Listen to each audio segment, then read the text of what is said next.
El presente video aborda el papel de los sofistas en la educación griega. Se intenta mostrar que su importancia educativa radica en la aportación al desarrollo del pensamiento pedagógico de su tiempo, y no solo por su labor como profesores ambulantes. Hubo varios sofistas, algunos de ellos tan destacados como Protágoras, Gorgias e Hipias, que merecerían un ensayo por separado. Por ello, lo que aquí se presenta es una caracterización de su pensamiento educativo en general. El escrito bosqueja en primer término el contexto de esplendor en que aparecen los sofistas, lo cual es necesario para comprender la vinculación entre política y pedagogía. Esto sirve de marco para abordar el giro que dan a los conceptos de paideia y arete, así como el uso didáctico de la retórica. Los sofistas han dejado una huella en la educación de nuestro tiempo, y, además, pensaron la educación como un proceso de formación consciente. Eso precisamente es lo que se pretende rescatar, más allá de la idea un tanto negativa que nos es transmitida por la historia oficial de la filosofía, de la arete aristocrática a la arete ciudadana. En el estudio de la educación, los sofistas merecen un lugar especial. Se puede afirmar que son los creadores de la pedagogía como práctica o acción deliberada y consciente. Sin embargo, para entender mejor esta aseveración, habría que hacer a un lado ciertas ideas sobre ellos que son un lugar común, pues fueron pensadores innovadores en varias áreas, aunque también fueron objeto de críticas por su actitud social. Quizá la postura que Platón asumió con respecto a ellos influyó de manera negativa en la visión y el lugar que han ocupado en la historia del pensamiento occidental. Siendo Platón la más amplia y popular fuente sobre los sofistas, siendo negativo y adverso su juicio sobre ellos, y siendo uno de los pensadores canonizados en la ideología occidental, es natural que durante siglos la historia de la filosofía no les haya dedicado más que una nota a pie de página en la que se dice que, como mencionaba Platón, los sofistas eran unos charlatanes y unos inmorales.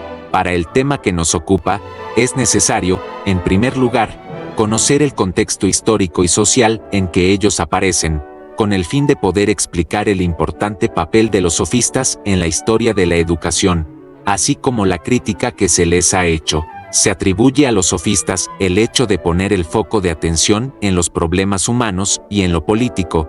Se afirma también que la influencia de Sócrates fue fundamental para dirigir la reflexión hacia lo humano, la moral y la política, pero los presocráticos lo hicieron antes. Heráclito y Genófanes también se preocuparon por la ética y la política, y a su vez Sócrates tampoco inició el estudio de lo humano y lo social, más bien prolongó y vio con otra mirada las investigaciones que otros pensadores de su tiempo y anteriores ya habían emprendido. La atribución del giro antropológico a los sofistas se debe en parte a la importancia de la época en que vivieron, que fue resultado de un proceso histórico. La sofística se desarrolló en un momento de esplendor griego, que podría denominarse Ilustración helénica, siglo V a.C., y se caracterizó por una renovación cultural, la herencia del pensamiento griego anterior, el humanismo de Homero, Hesíodo y los poetas trágicos, además de la fuerza de la economía y la política de la democracia ateniense.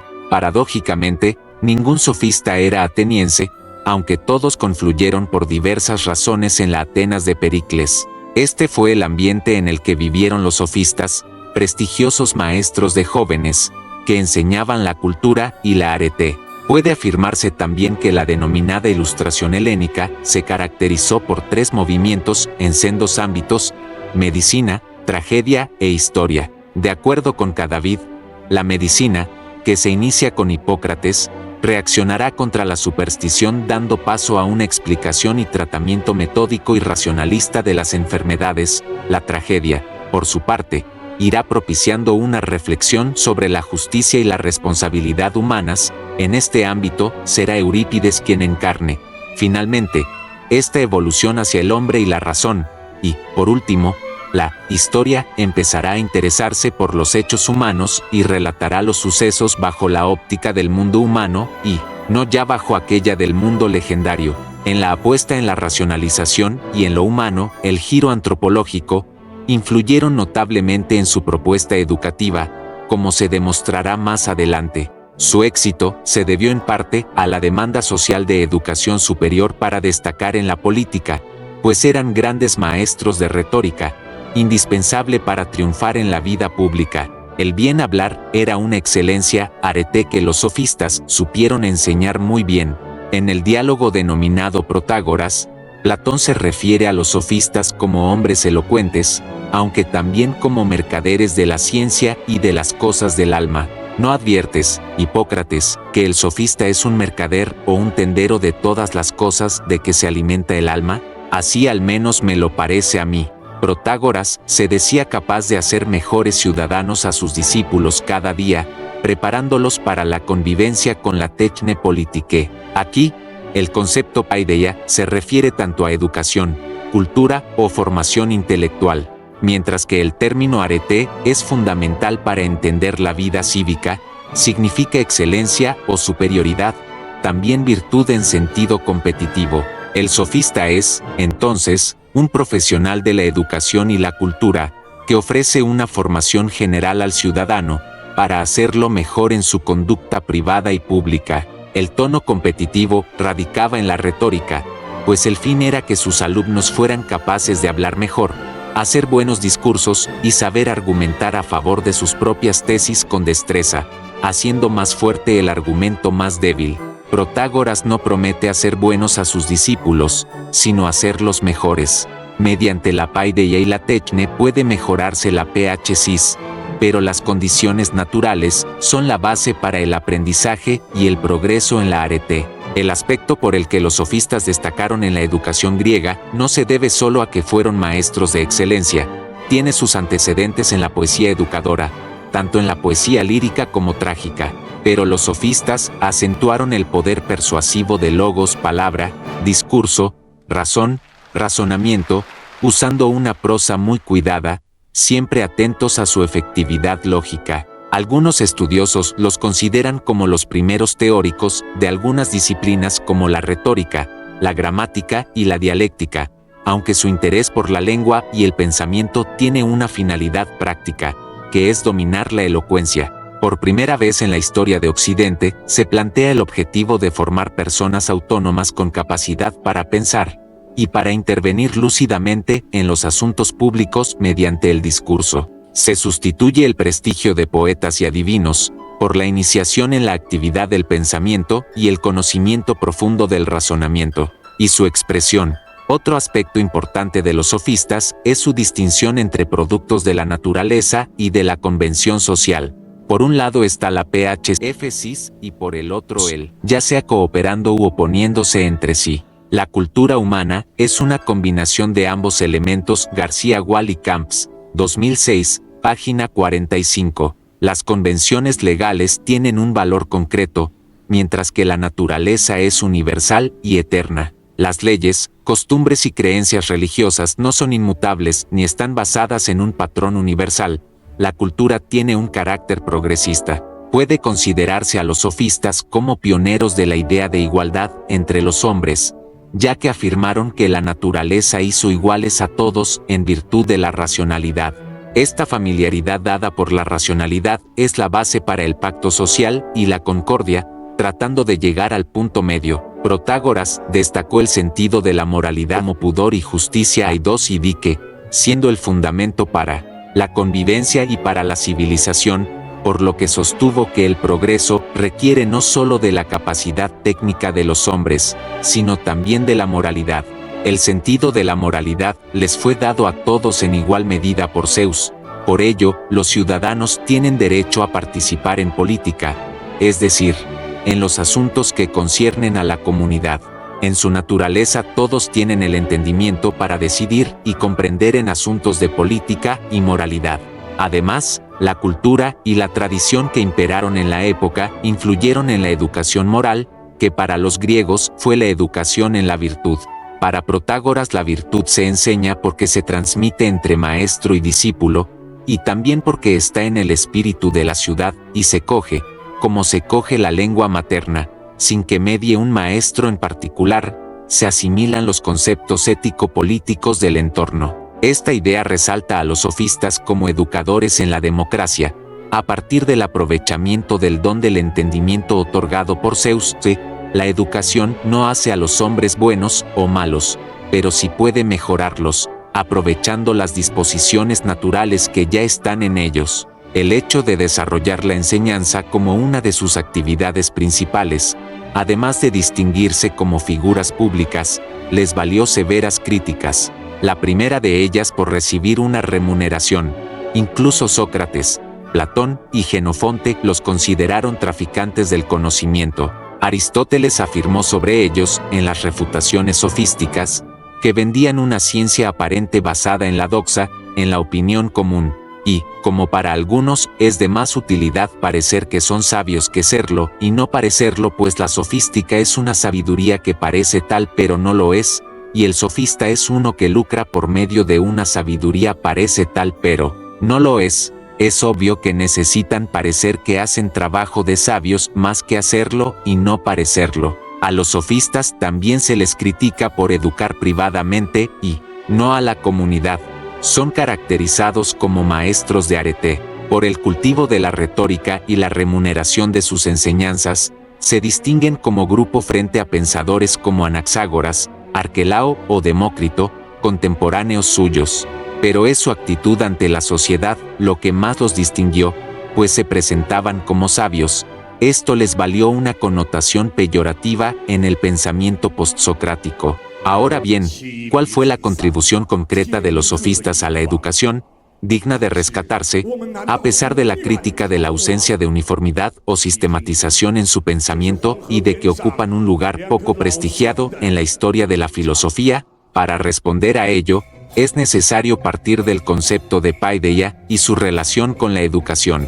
La vinculación entre educación, adquisición de la arete constituye, desde los comienzos de la civilización griega, el paradigma cultural por excelencia. En efecto, la paideia debía garantizar la apropiación de las aptitudes físicas y espirituales kalokagatia ideales. Ambas instancias, educación y arete, se determinan, pues, mutuamente generando una dinámica que abre, a través del tiempo, el abanico de un complejo espectro de representaciones. En tiempo de Sófocles se sitúa el origen de la educación como paideia, con base en la idea de la crianza del niño, dirigiéndose hacia el concepto de la arete humana, abarcando el conjunto de las exigencias ideales, corporales y espirituales, en el sentido de una formación espiritual plenamente consciente. La definición del camino que debía seguir la educación para llegar a la arete parte de una idea unitaria de la formación humana, la cual evoluciona desde la concepción aristocrática hasta el ideal político del hombre vinculado a un Estado de derecho. Sin embargo, la nueva cultura democrática ateniense tenía el problema de la desventaja entre la nueva ciudadanía y la antigua aristocracia, pues la primera no tenía un sistema consciente de educación. La educación que recibía el hijo del padre, en el caso de los oficios, no se comparaba con la educación total del espíritu y del cuerpo que recibían los aristócratas, basada en una formación de conjunto del hombre. Esto generó la necesidad de crear una educación acorde a la polis. La nueva arete consideraba a todos los ciudadanos atenienses como seres libres, descendientes de la estirpe ática, quienes tenían la obligación de ponerse al servicio de la comunidad. Así, la nueva educación se fundó en la comunidad de la estirpe y del Estado. Esto es propiamente la paideia griega, cuyo fin era superar los privilegios de la educación aristocrática. El camino iba aclarándose, la formación consciente del espíritu como una fuerza ilimitada. Por ello, la arete política ya no podía depender de la nobleza de sangre. El reto consistió en dar continuidad a las cualidades intelectuales heredadas de la nobleza para dirigirlas a una educación consciente mediante la vía espiritual. Esta es la razón por la que la idea de cultura, nacida en el siglo V a.C., es de carácter político-pedagógico. La idea de educación nace de satisfacer las necesidades del Estado mediante la fuerza formadora del saber. Estas necesidades están dadas por la entrada de la masa a la actividad política, característica de la democracia, determinando y legando para los tiempos actuales las bases y los problemas educativos centrales. El giro de la nueva educación debía romper con las antiguas ideas de la preeminencia de la sangre, sustituyéndola por la preeminencia espiritual y la fuerza moral. La educación propugnada por los sofistas, y que podemos denominar como política, deposita la capacidad de gobernar en alguien apto por sus capacidades y, no por su origen aristocrático. ¿Quién está capacitado para dirigir la vida pública? ¿Es competente o incompetente el pueblo para gobernar? Algunos sofistas dijeron que, a diferencia de las habilidades técnicas, desigualmente repartidas entre los humanos, el sentido de la justicia pertenece a todos, y participar en política a todos concierne. No hay especialistas ni profanos en los asuntos cívicos, y gobernar es un derecho de cualquiera, cosa que Platón rechazó, defendiendo la competencia del experto en gobierno, el filósofo tecnócrata conductor de la mayoría, ignorante. Aunque esta idea no es completamente nueva, pues Genófanes, por ejemplo, había mostrado cómo la fuerza espiritual y la política conectaban con la idea de Arete para fundar el recto orden y el bienestar de la comunidad estatal.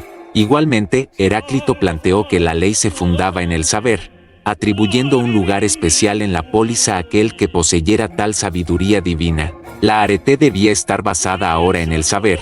Esta es una aportación central de los sofistas, quienes propusieron la necesidad de extender el horizonte ciudadano mediante la educación espiritual del individuo. Así se llegó a la convicción de que una buena personalidad rectora del Estado podría garantizar el orden democrático. Por ello, es válido afirmar que la educación impartida por los sofistas seguía teniendo un tinte elitista, pues educaban a los futuros líderes, lo que era una nueva forma de educación de los nobles. La retórica adquirió auge por la popularidad de las asambleas públicas, por ello requería trabajar el hombre de Estado en el desarrollo de ciertas habilidades, pues la educación política se basaba en la elocuencia. La arete toma el sentido de arete política, como actitud intelectual y oratoria, teniendo que ser enseñada, pues ahora se vinculaba al Estado. La racionalización de la educación política es un ejemplo de la racionalización de toda la vida en ese tiempo. El lado intelectual del hombre se puso al centro, y fue una condición necesaria para dar paso a la nueva tarea educadora de los sofistas. De esto se deriva que insistieran en la posibilidad de poder enseñar la arete. La formación del espíritu era el fin de la educación sofista, por lo que pusieron en práctica infinidad de métodos para hacerlo. El espíritu es el órgano por el que el hombre aprehende el mundo de las cosas y se refiere a él, es un principio formal. El espíritu puede educarse básicamente mediante dos vías: transmisión de un saber enciclopédico y formación del espíritu en diversos campos. El antagonismo de estos métodos se supera por un concepto superior de educación espiritual. En Protágoras se observa este sentido de formación del espíritu con mayor claridad. Además de la gramática, retórica y dialéctica, la poesía y la música eran fuerzas formadoras del alma. Esta idea de formación espiritual procede de la ética y la política, pues el hombre ya no es algo abstracto, es miembro de la sociedad. Así se relaciona a la educación con el mundo de los valores y con la arete humana. Esta es la razón principal por la que hay que considerar a los sofistas como los creadores de la formación espiritual y del arte educador para conseguirla. Sin embargo, se requería que el pensamiento sofista se fundamentara más en una base filosófica, sobre todo en lo referente al tema de la verdad y de la ética. Este es su punto débil, pues generalmente la historia de la filosofía, en parte gracias a Platón y Aristóteles, los recuerda como relativistas y desligados de un pensamiento riguroso, e interesado más en cuestiones prácticas. La retórica practicada por los sofistas buscaba la elocuencia para convencer, pero no buscaba la verdad. Por eso, la retórica es techne y no un arte, pues requiere de la razón. Respecto al arte, Aristóteles lo ubica entre las virtudes intelectuales junto con la intuición, la ciencia, la sabiduría y la prudencia. Como es obvio, arte y prudencia, sin dejar de ser virtudes intelectuales, se vinculan a la dimensión práctica y particular, mientras que las otras hacia lo universal. Sabiduría es intuición más ciencia, ciencia es conocimiento de lo universal, mientras que la intuición es el hábito de los principios. El arte, el hábito productivo aunado a la razón, por ende, no se reduce a nuestro arte, al que apreciamos en los museos o en otros sitios. En cuanto a la cuestión ética, Sócrates objetaba a los sofistas que la arete no puede enseñarse, así como también que debe dirigirse hacia lo mejor, hacia la excelencia, pues la retórica abandonada a sus propios impulsos genera un tipo de humano exitoso como individuo, pero moralmente deficiente que conjuga habilidad y malicia, la destreza para desempeñar todo trabajo, incluso moralmente cuestionable. A pesar de lo anterior, un aspecto muy relevante es que ponen en primer término el tema del alma humana, influidos probablemente por algunos pensadores jónicos y milesios. Es menester aclarar también que el origen de sus teorías educadoras proviene de la tradición de los grandes poetas griegos, Homero, Hesíodo, Solón, Teognis, Simónides y Píndaro. En la poesía de estos, la educación y la arete tienen un lugar especial. El elemento pedagógico contenido en los distintos géneros de la poesía fue trasladado por los sofistas hacia su prosa artística. Lo novedoso de la aportación de los sofistas y, quizá la razón por la que ejercieron una gran influencia, es que satisficieron una necesidad de orden práctico, la posibilidad de enseñar la arete, pero ello no resta valor a las demás aportaciones de los sofistas. Constituyen un fenómeno importante en la historia de la educación, otorgan a la paideia un fundamento racional, convirtiéndola en una idea y teoría consciente de la educación, por lo tanto, es un momento fundamental para el humanismo. La sofística no es un movimiento científico, sino la invasión del espíritu de la antigua física e historia de los jónicos por otros intereses de la vida y ante todo por los problemas pedagógicos y sociales que surgieron a consecuencia de la transformación del estado económico y social. El humanismo impulsado por los sofistas, y en particular por Protágoras, va de la mano de su propuesta política, convirtiéndose la educación en un instrumento para la formación ciudadana, porque la educación debe crear las bases que hagan posible el despliegue de la convivencia social. La política no es una opción que un hombre esté en condiciones de tomar o rechazar, es sencillamente la actividad social fundamental. Sin ella nada puede resultar. Protágoras no cree en la armonía preestablecida ni en contratos tácitos. La convivencia se construye y se administra inteligentemente mediante la política, y ésta tiene su fundamento en la educación. El momento de cambio político y cultural que vivieron los sofistas imprime un carácter social a su propuesta pedagógica. La educación sofística tenía una doble vertiente, una retórica, tendente a dotar al individuo de la preparación necesaria para salir airoso en los debates políticos y forenses, y otra que podríamos llamar política, un método capaz de asegurar la recta administración de los asuntos propios, así como los de la ciudad. Los sofistas no llamaron ciencia a su teoría y arte sobre la educación, la llamaron techne. Cuando el sofista enseña la arete política, lo denomina techne política. Esto se funda en la tendencia a dividir todo en compartimentos separados previstos para un fin, que era ser enseñados. Pero entre todas las artes que podían ser enseñadas conforme a la techne, sobresalía la política. De acuerdo con Protágoras, hay dos grados de evolución de la techne. El primero proviene del mito de Prometeo sobre la adquisición del fuego. Se trata de la civilización técnica, la cual impidió una lucha de todos contra todos, pues Zeus otorgó el don del derecho que hizo posible la fundación del Estado y la sociedad. El segundo grado tiene que ver con la techne política de los sofistas, donde radica la verdadera educación y el vínculo espiritual que unen a la comunidad y a la civilización. Todos están obligados, insiste Protágoras, a dedicar sus esfuerzos para cultivar la virtud política, centrada en la posesión del respeto, aidos, de la justicia, dique, y enmarcado en el ideal del autodominio, soprocine. De lo contrario no habrá sociedad. Respecto a otras artes puede haber diversidad. No es preciso que todos los hombres sean arquitectos, ceramistas, médicos o carpinteros, pero la virtud política debe estar en todos. La educación humana está por encima de la técnica. Esta separación entre saber técnico y cultura es la base del humanismo. Aquí la palabra techne adquiere una connotación muy general, separándose de las técnicas profesionales. Protágoras se esfuerza en darle a esta techne identificada con la educación un sentido de totalidad y de universalidad. De este modo, la paideia se relaciona con la ética y la política. Su idea de educación era más bien general, vinculada a la formación del ciudadano para la vida en sociedad.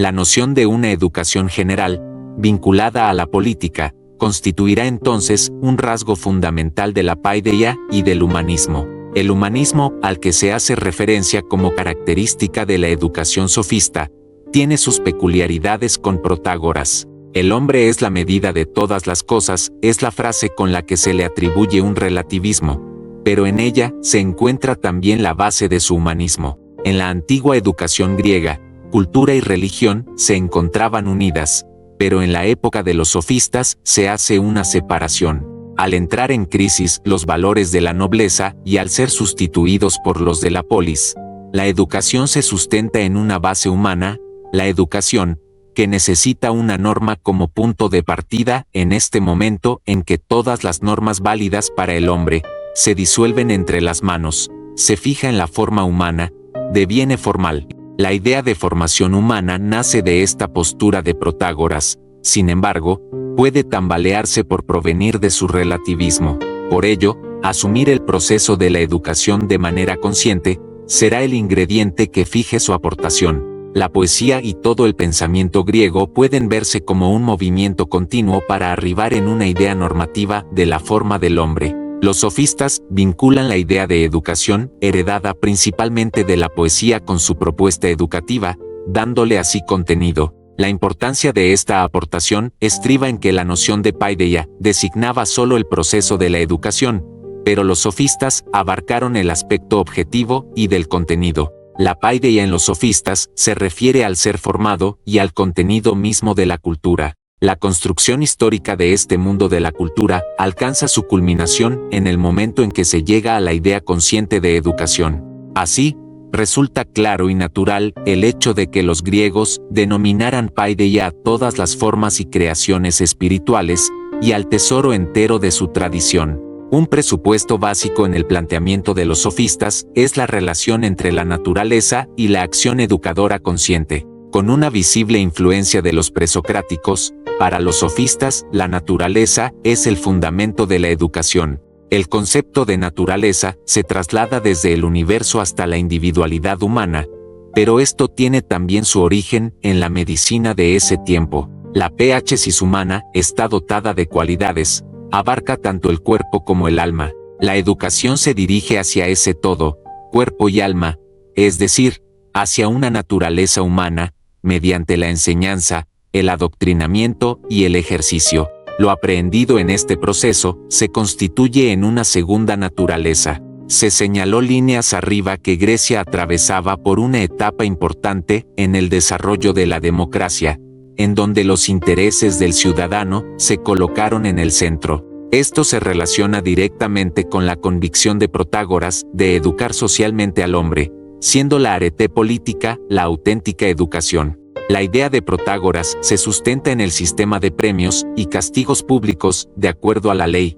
Para actuar correctamente según ella, el ciudadano debe hacer un esfuerzo consciente.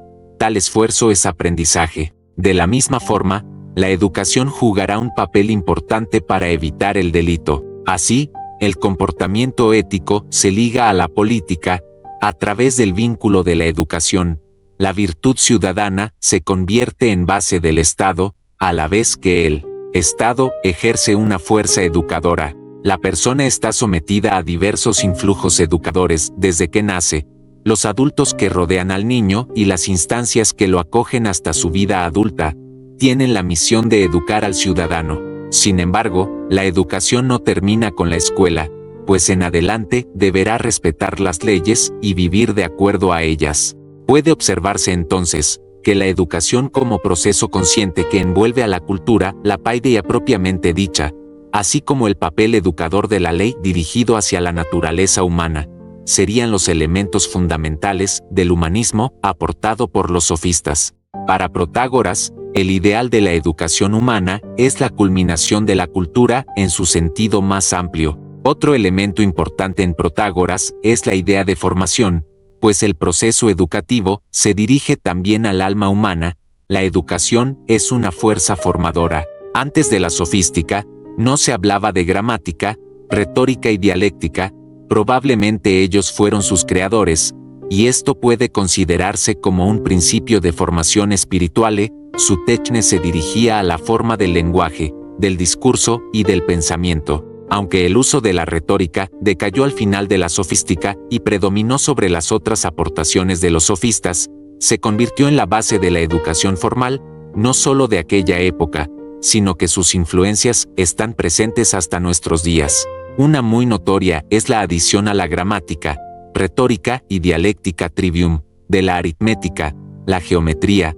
la música y la astronomía QUADRIVIUM, las cuales constituyeron en la Edad Media las 7 artes liberales. Sin embargo, los griegos ya habían incluido las matemata, cuyo origen se remonta a los pitagóricos y abarcaba a la armonía y a la astronomía, siendo la base de la alta educación. El decaimiento de la retórica se debió a que se convirtió en una enseñanza que promete solo la apariencia de sabiduría, un programa educativo que se transforma en una mercancía a la que se accede por el pago de maestros extranjeros. Es así como las prácticas retóricas de la sofística atienden casi exclusivamente a los efectos que la palabra produce en el receptor, descuidando otras dimensiones del discurso. Esto es, cuanto más persuasivo resultaba el orador, mayores posibilidades tenía de acceder al mundo de la política. Otra contribución realmente sobresaliente y que perdura en la actualidad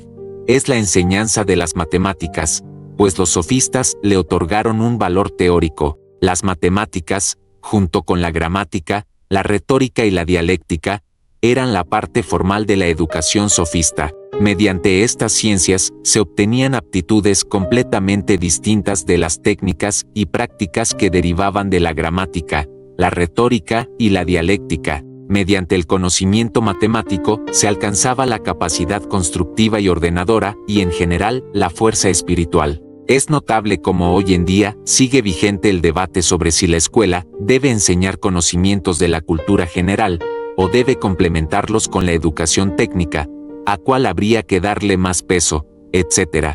Por otro lado, la importancia que en los últimos años se le ha dado a la educación en valores para formar el juicio moral crítico y para la vida en democracia, coincide con el interés que los sofistas tuvieron sobre la ciudadanía y la política. A grandes rasgos, las contribuciones más sobresalientes de los sofistas a la educación, y eso es lo que debe rescatarse, fueron el desarrollo de una educación formal, el hecho de asumir el fenómeno educativo como un proceso consciente, y la decisión de depositar en la formación intelectual y de la arete las bases para el buen funcionamiento de la polis. Esto último es lo que caracteriza a la educación sofística como humanista, a pesar de la crítica referente a la carencia de una base filosófica que diera cuerpo al núcleo espiritual y ético de su paideia, así como a sus ideas sobre el hombre, el Estado y el mundo. Por ello, es pertinente enfatizar en el humanismo que caracterizó su pensamiento educativo.